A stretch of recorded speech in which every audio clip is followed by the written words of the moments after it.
Greetings from Sahali Arm, way up here in the North Cascades, above Cascade Pass. Yesterday afternoon I hiked up here and I camped in this amazingly beautiful arm that comes down from Sahali Mountain.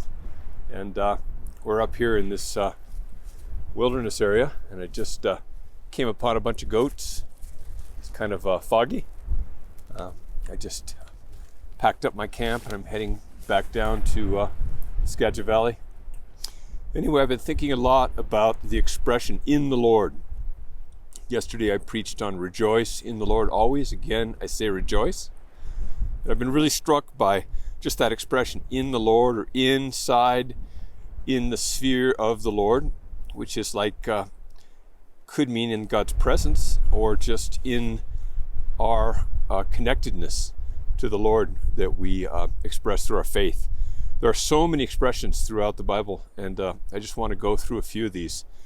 One of the first ones is about Abraham in Genesis chapter 15, verse 6. Abraham put his faith in the Lord. These days there are so many uncertainties. You know, the economy, who's going to be the next president of the United States, whether I'm going to have my job. Many people are dealing with just the struggles of being unemployed, or the threat of losing their jobs. There's so many reasons to be worried.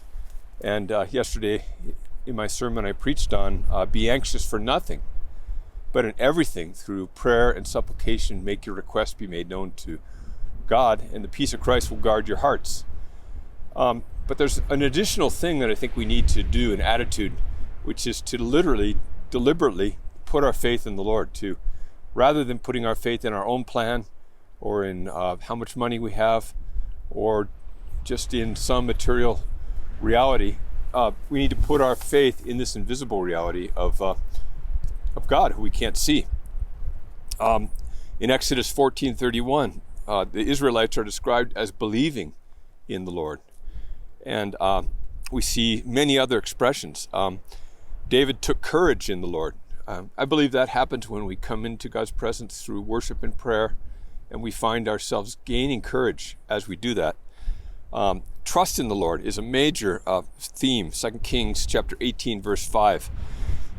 He put his trust in the Lord. Trust in the Lord. Psalm 21, verse 8. 26, 1. 32, 10. 37, 3. 44. All over the place. What does it mean for you to put your trust in the Lord? You know, what does that look like? I just want to really encourage you to think about that, because these days, we have an alternative. We can just trust in ourselves, or just fret because we can't trust in ourselves, and we can't trust in leaders. We can't trust in, the economy, things like that. But to choose to trust in God, which maybe feels like blind faith, that's something that I want to step into myself more fully. I want to learn to completely not lean on my own understanding, but trust in the Lord, and let Him be the one that guides my paths, the path that I'm on. I'm going to read a few more verses. Psalm 31:25, hope in the Lord. We put our hope, we don't just say, oh, I wish, or I hope. We hope in the Lord, because we make our requests known to the Lord, and then we watch and we wait. Blessed is the person who sets his security in the Lord. What does that mean, to put your security in the Lord completely, 100%? There's so many others. Stand firm in the Lord, Philippians chapter 4, verse 1. 2 Thessalonians 3, verse 8. If you stand firm in the Lord, or being confident in the Lord, 2 Thessalonians 3:4. Just wanted to add a little addendum to what I just said. I hiked up above where I just gave that presentation, and I noticed there was a sign pointing to that lake that you could see that I was right above, and I learned that the name of that lake was Doubtful Lake. And I think doubt is maybe the attitude or the posture that often is maybe the opposite in some ways of trust.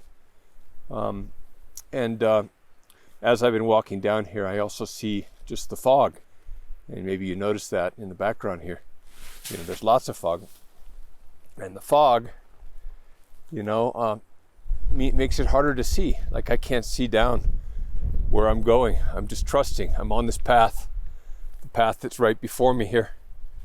Beautiful little path. But, I don't know where I'm going completely.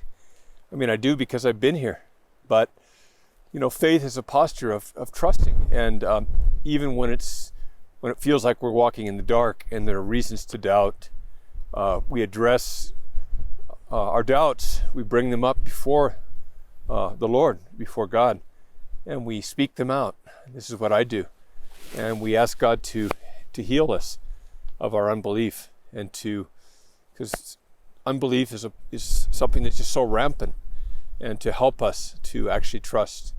So let's try to do that. Ask Jesus to heal us of our unbelief and help us to not just walk by sight, but to trust.